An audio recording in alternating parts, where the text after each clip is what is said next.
All right, let's open this thing up.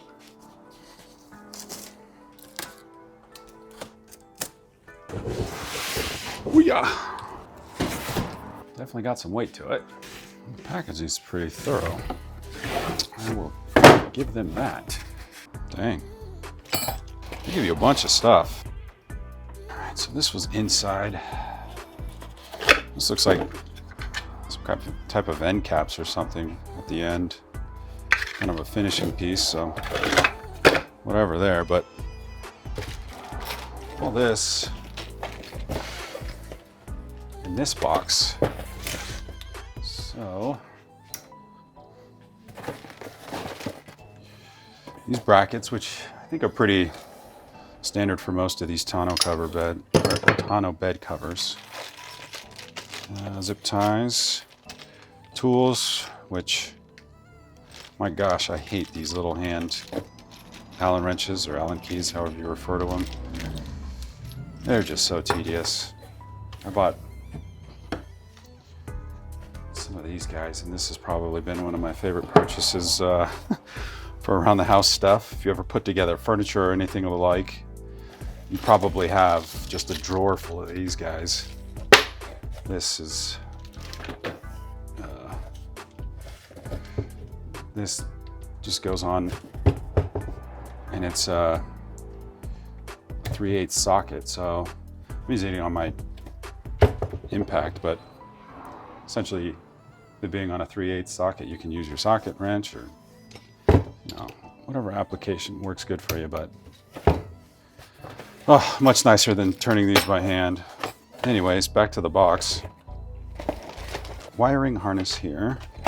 They give you, there's a lot of tools in here. And here, it's like a Torx. Yeah, a bunch of hardware. So yeah, like I'm saying, they give you so many different tools in here. Hole saws as well. Look at that. A liquid sealant. Maybe I should have done a little bit more research on this before I started, but you know what? Here we are. This is how things get done sometimes, huh?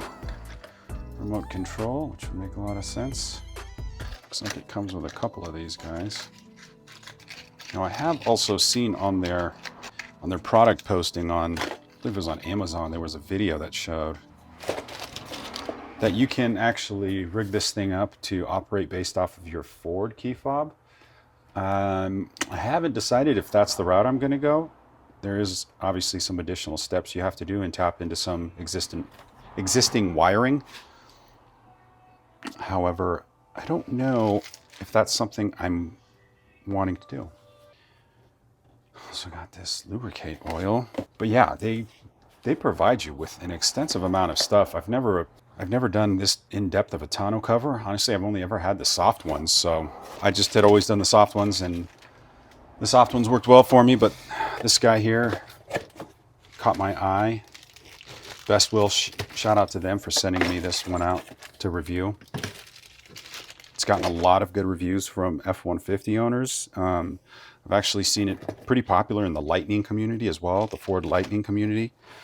It seems to be a popular choice, so yeah, we'll see how it works out for my truck.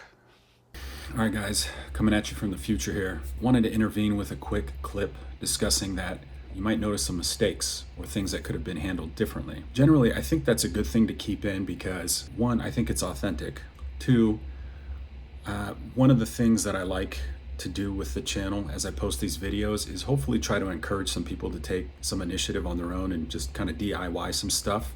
Hopefully you can take some leaps and feel more confident about, being able to do stuff and see that it's okay to make mistakes, and oftentimes there's a way that you can correct these mistakes. Having said that though, Tony over at Bestwyll did reach out to me and shared some of his concerns, and basically it revolves around the fact that he didn't want my mistakes to be interpreted as maybe a negative perception of the quality of their product. So I totally understand those concerns. So I will jump in multiple times throughout the video to try to point out some things that, in discussing with Bestwyll, things that I could have done differently to optimize the installation. That way, if you jump in and start doing the installation on your tonneau cover, you can follow the accurate steps that Bestwyll recommends. Also, I'll point out that they are sending out a new instruction manual with the units that they send out.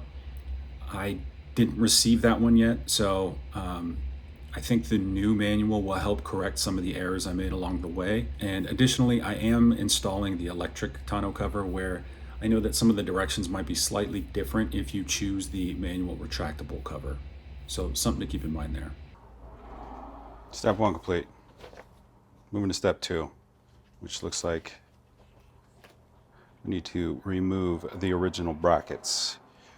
So up here, the T30, which is, again, these guys were pretty darn thorough in providing us with everything we needed, and then some. I'm going to use the handy dandy bit.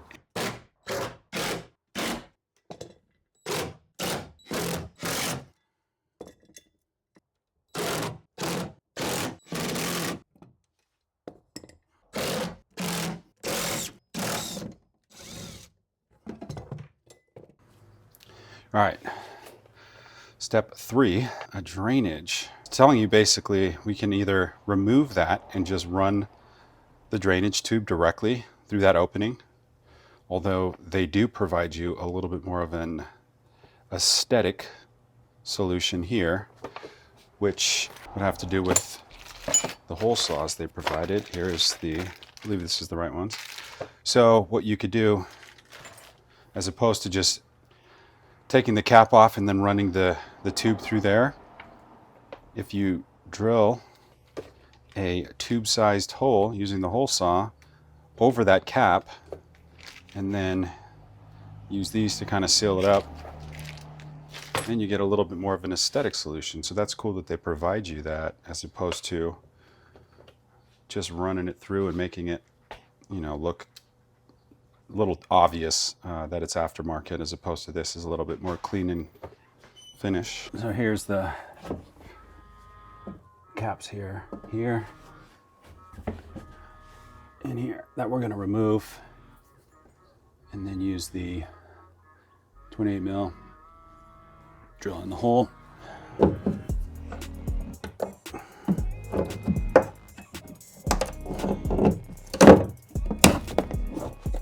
All right, so got the drill. Looks like the guidance is to just do it to the center or thereabouts. I don't know if it's more strategic to go to one side or the other, but we're just gonna do center. Nice little guide hole. So now I got a little guide hole near the center where I can then, trying to get this in frame, a little guide bit here can run through. How nice would a vise be right now? Maybe I should get a vise. What do you guys think?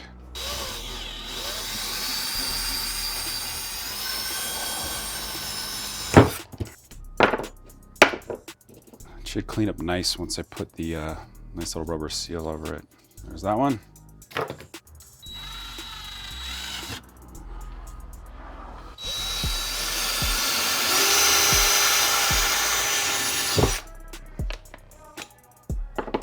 Sweet. All right, so the next step, we just finished 3, on to 4. 4 is running this foam strip along the back side of the bed, or kind of by the cab there. So I already have a existing foam strip from my last tonneau cover. I'm gonna try to reuse that, but I mean, so I won't be showing that step. However, I think it's gonna be pretty straightforward for those that are trying to do this on their own. You cut a strip to the length with the foam strip that's provided. So yeah, I'm gonna skip on to number 5. All right, with step 5, looks like we're applying these brackets to the existing spots that we removed the factory ones. So JH are the bracket letters from the parts list. So we should have 2 of these J's. And where's that? Oh yeah, H. So there's those. That was in separate box that I didn't open on camera, but was included. So these brackets here, and they're labeled L and R, so you can hopefully distinguish which one goes where. And then here are the J pieces and the K hardware. All right, so yeah, here's the bag of hardware. Everything in there, including the washers, so should be 8 total. Installation tip on both sides are the same. Do not tighten to spare a gap as a gap for installation on the vehicle. So we'll make sure that we don't tighten these down all the way. So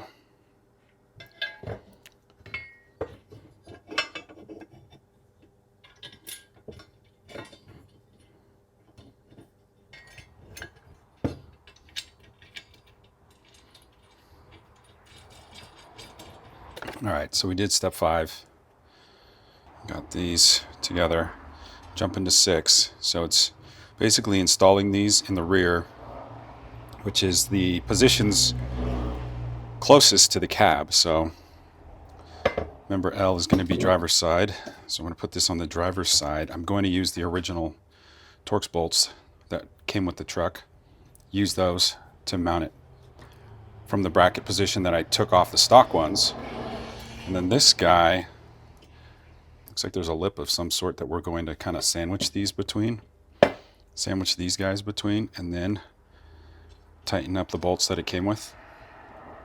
So let's go put that in. All right, so correction number 1 that I would make here: when you're installing these brackets, don't tighten down the screws. And the guidance that I received from Bestwyll was, if you don't tighten down the screws yet, this will help for some of the fine-tune adjustments that you do at the end to ensure the alignment and the track is just completely dialed in before you tighten everything down.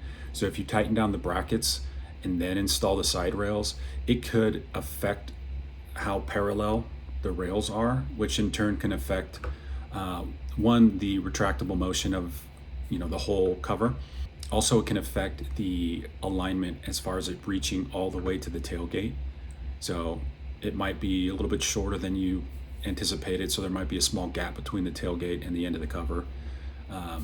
So something to keep in mind when you're installing yours. This little lip is what we're sandwiching between this before we tighten it.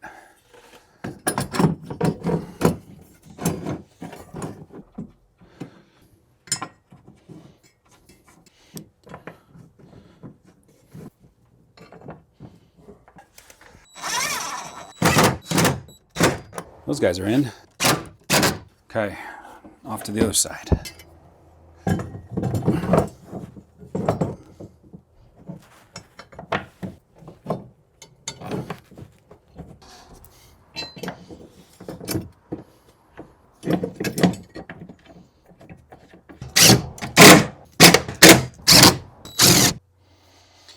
All right, so we just completed 6, moving on to 7, which basically looks like we're bringing out the main piece here, the main unit.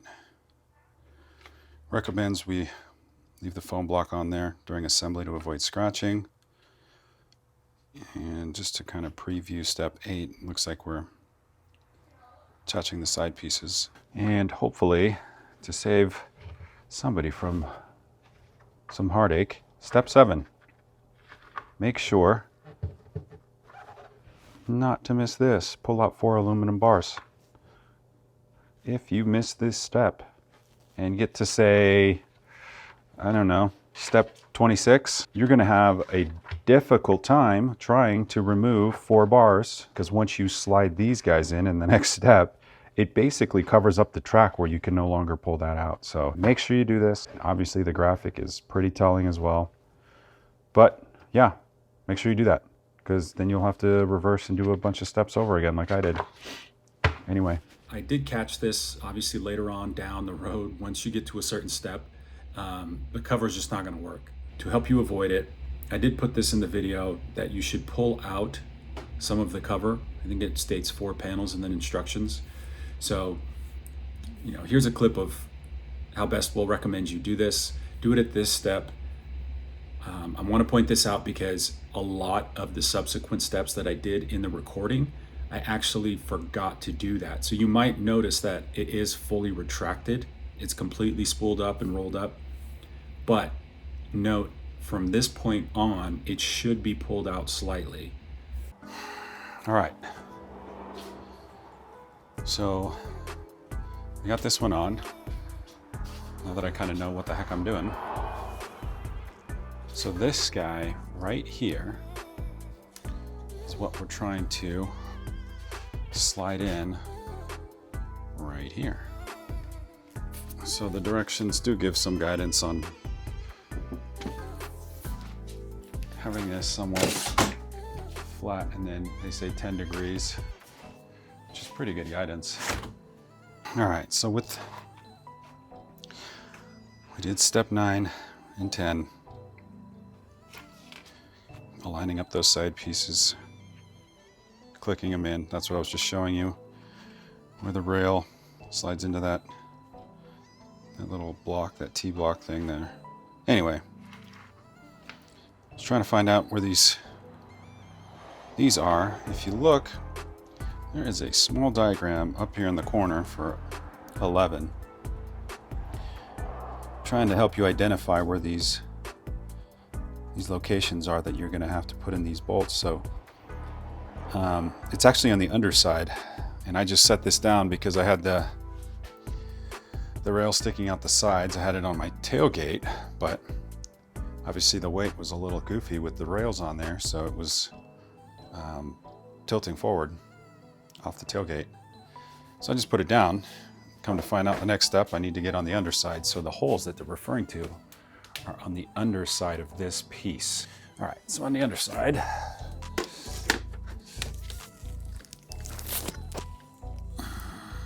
you got one here, and then one over here. So there's 3 on each side. It looks like it's these guys here with the thread locker. Get the 3 on each side going now.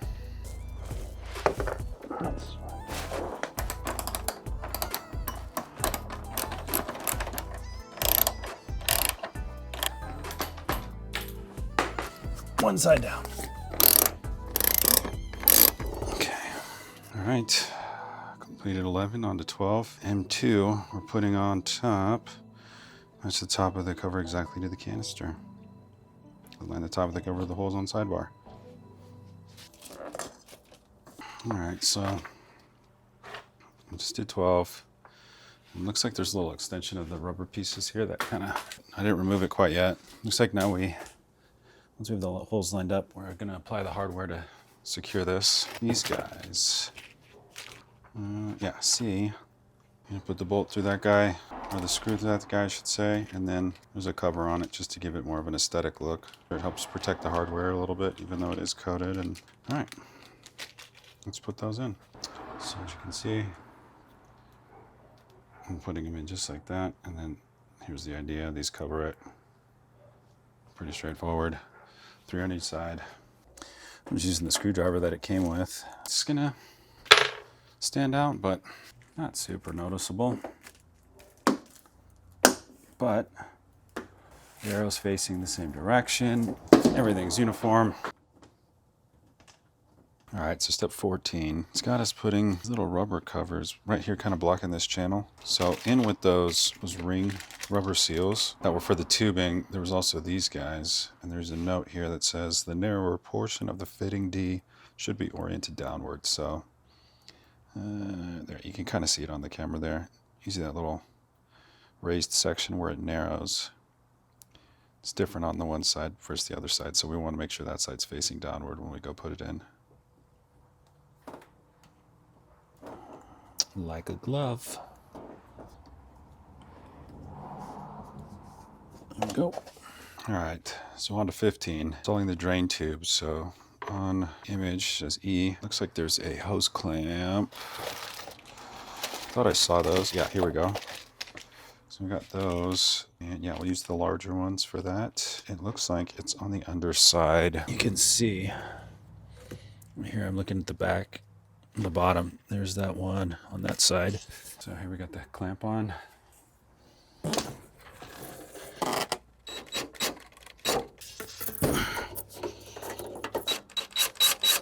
All right, so step 60, putting on the other brackets closer to the tailgate. So you got the remaining hardware from the other brackets, as well as the Torx screws that go there. And then these ones are a little bit more universal as far as the fit, so you don't have to worry about left or right on these guys. Yeah, get those guys on. There, it goes in there.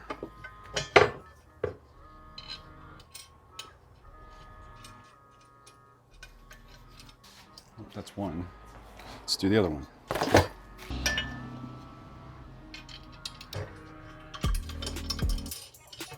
All right.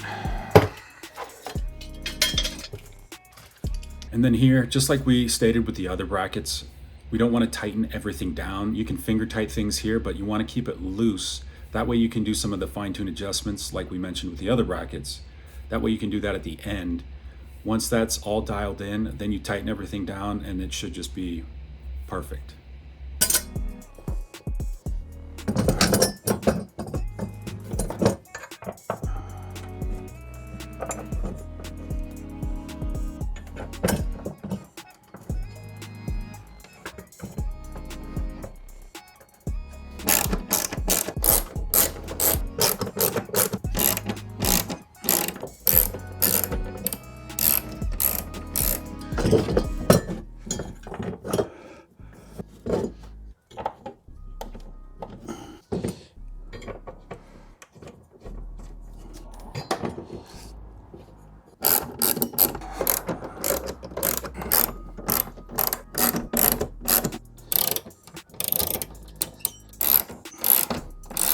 Now we're on 17. I had to skip ahead a little bit, and while I had the help, I put it up on the bed of the truck, so hopefully this won't be too detrimental into my progress, but looks like we're putting together these brackets here. So yeah, slides on. Pretty straightforward. This piece was already connected when they sent it to me, so I'm assuming that's how they ship them. You just take those pieces, put them together. The longer of the two threads through the bottom here. Comes out with this piece attached.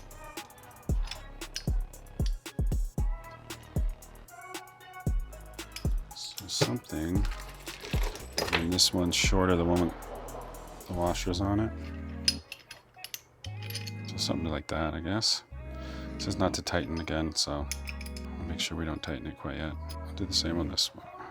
Yeah, so it has you assemble this, but it doesn't really specify where to put this yet, so I guess we'll hold off for now. And like I said, I just did step 18 because I had help. So it says lift the roller to the position as shown in the pic. Then when people stand on the truck bed, to lift the roller to stand on the truck. Okay, so we did that. And then this part looks like it's related to the alignment. Push the roller to the end. Keep the same distance on both sides, leaving no gaps. Let's make sure I did that right. So it looks like, yeah, the alignment looks okay. All right, so the next step in 18 is talking about that glue strip we pointed out earlier on with that piece that slid over the rolling section. Yeah, it's saying to tear off the glue strip under the top cover and paste it on the front edge of the truck bed. Press down by hand to make it stick firmly.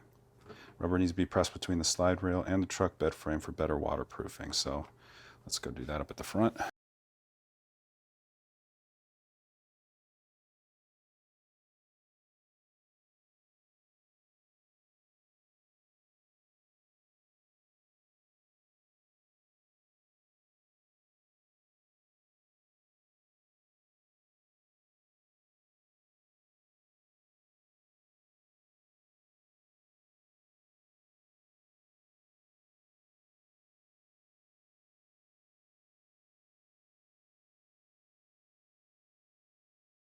Pull this up so you can see.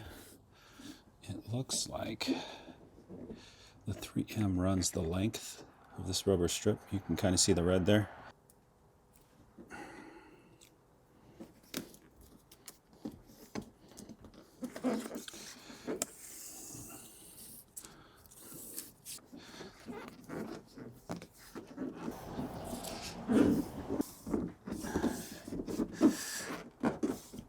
Step 19. Slide T-slot in the bottom chute of the sidebar, 5 pieces each side. So we're going to run 5 of each. Looks like there should be a small little opening right around here where these square heads can easily fit through. There's the bracket near the front, so let's do that. I'm going to slide them in. So bracket is, these are those square-headed bolts that slid through on the track. Come through the brackets. It's all bolted up. You can see here. And then same for the one up front. And did it on both sides. So that was 19, basically 20 and 21, and 22, and then 23. Ran those nuts and bolts through those brackets, button everything up there. Now to 24. There's these tubes, these drain tubes that come out on the front side. Oh wait, sorry. These are the rear ones. So the ones with the cutout that we did earlier on towards the cab, those ones I'm going to run through and use the rubber seal, the bigger seal for these. And then 25, you can see we're gonna hook up the other ones near the front, or excuse me, the tailgate. So there's a hose clamp for this smaller tube. These smaller clamps, we're gonna run there. On the other side. All right, yeah. So the seals have these like little channel right here. So I'm gonna obviously try to get between the piece. Okay. So we got it through. Yeah, this one was a little bit more off center, but should still work. Let's run these guys through.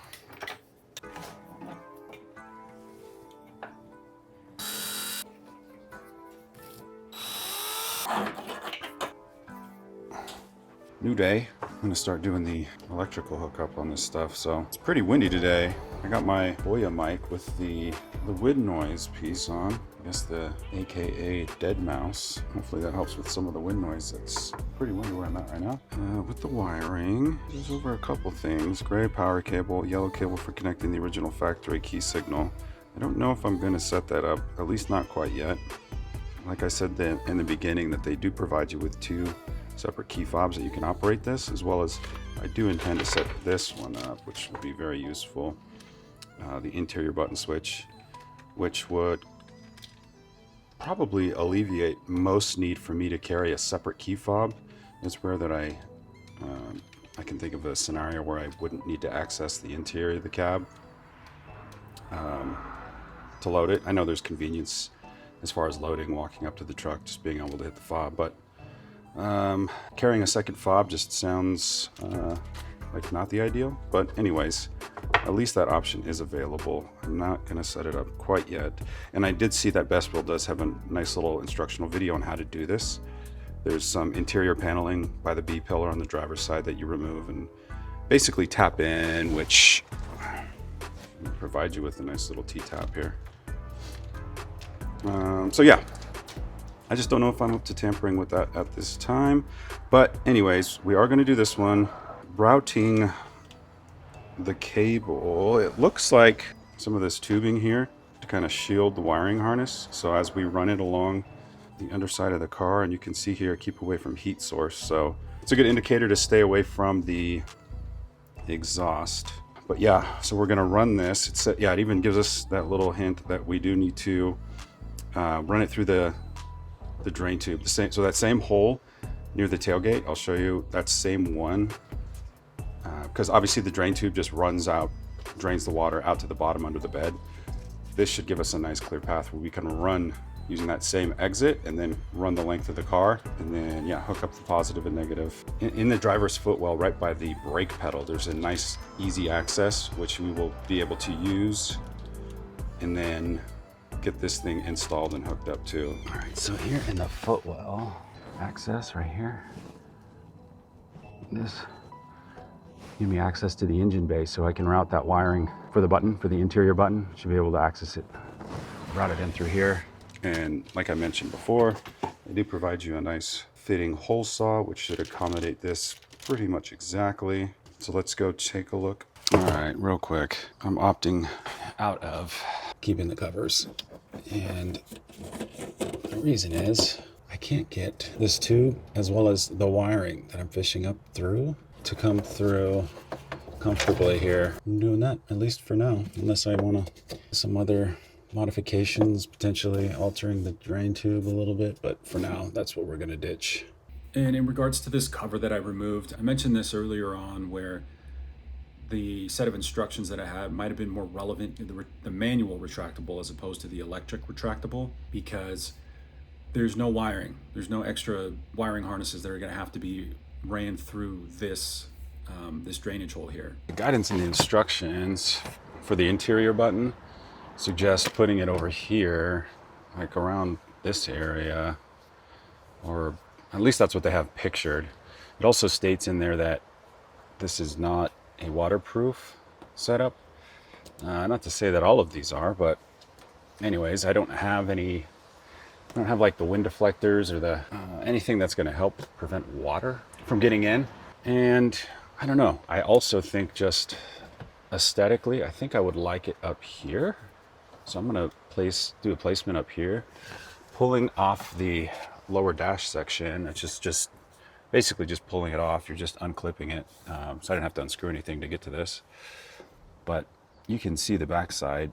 And right here, if I put it here, you got to be obviously careful of this harness and this plug over here, but also a clip that locks this into place. It's pretty close to that location. However, I think there is enough room.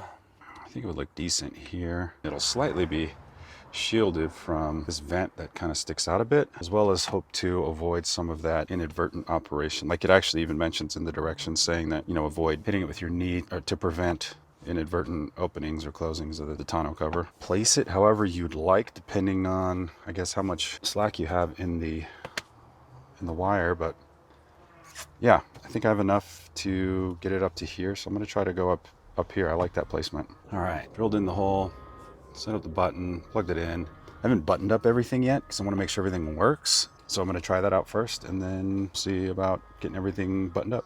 Here's how we got it going. So I ran it. There's the positive, there's the negative. You can see it comes with this little fuse attachment. So, but yeah, I'm running it through here. I did it under here with this trim piece, ran it through under the air intake. You can see the tube here. So then along here, down and around under. And this is where it gets kind of hard to follow, but here it basically runs directly into, it's kind of hard to see, but that circular section right there, that's that interior spot that I was telling you we pulled out in the footwell. So it's running into there. By it, I mean specifically the interior button. So here on the inside, you can see I have the wire coming in right here. And then right here, you can see I cable tied it to this little tube. But yeah, and then it's just directly plugged in right up here, right off on the side, like I was telling you. I liked it off, kind of shielded by the vent to prevent or help prevent the possibility of any water from rain or something coming in through a window or an open door. I'll show you on the underside. FYI, I did use like the, kind of dropped it through. You see that little opening right around there where I came in through the engine bay, and then I wrapped around or under the wheel liner to kind of pull it down and through, which I'll show you right here. Like here in the wheel well, the liner, I kind of snaked it around right here. But yeah, you can see basically run it down the length of the truck. And it is definitely not the prettiest job. Honestly, if I were to do this again, I'd probably reconsider how I'm running it. See, try to go on the inside of the body mounts here. Try to go on the inside of these guys and run them like basically kind of like they did the brake lines. I was trying to avoid them, but in retrospect, it might be a little bit cleaner install. I don't know. What do you guys think? But then yeah, I kind of just used some of the spots along the frame. Again, I don't know what your guys' 2 cents on this setup here, but I just kind of zip tied it to the frame until that's where obviously I got a big bunch of it there, and then right here you can see this is where the drain tube's coming out and they're running up and through there. So that's how I ran the wiring. Obviously the plugs in on the side there. The gray one, that's basically like the main connection for it, for power to the unit to operate. The white one, that harness is for the button specifically that I drilled in on the dash. So at this stage in the process, this is where Bestwyll is recommending that you use the little tool they provide, as you can see here, to make sure that you have the appropriate gap and alignment is just completely dialed in. Once you have that, then you'll want to go through and tighten down all those brackets that we talked about earlier on. Everything should have been finger tight initially, and then at the end here, this is where we would tighten it in, because then we technically have the alignment and everything situated. So now's the appropriate time to do so. I'll show you the button. Lights up, which you know it's operating, and then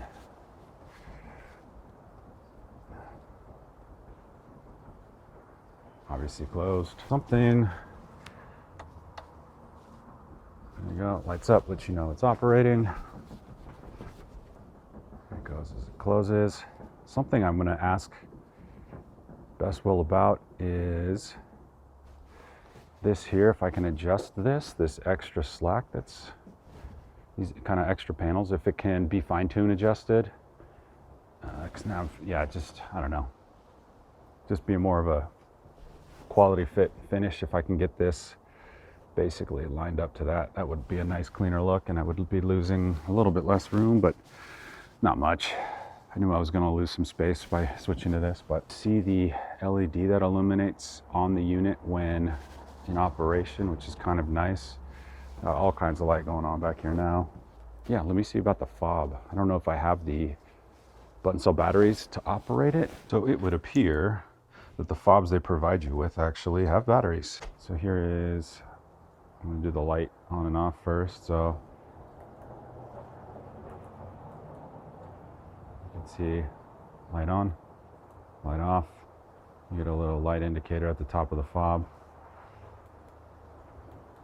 Light off, okay, and then let's do close, which I'm assuming is the lock.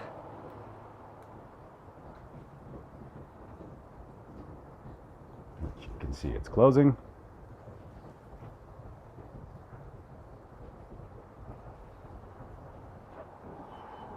And then here's the, kind of want to see what the gap looks like. You can kind of see that there. Tight all around. Seal all the way around. Looks like I could grab a trim tool and fix this, lift it up a little bit. And then let's do the unlock. So yeah, now I got the fob. I can use the fob, just carry that with me, or which is probably the more likely solution I'll run with, is actually just using the interior button, which is why I wanted it installed in the first place. One less thing to carry. So after a nice little rain, let's just see how well the seal held up. Looks like it did pretty good. There's nice and dry. Obviously I just dropped some water in from opening the tailgate here, but you can see inside it looks like it's pretty dry.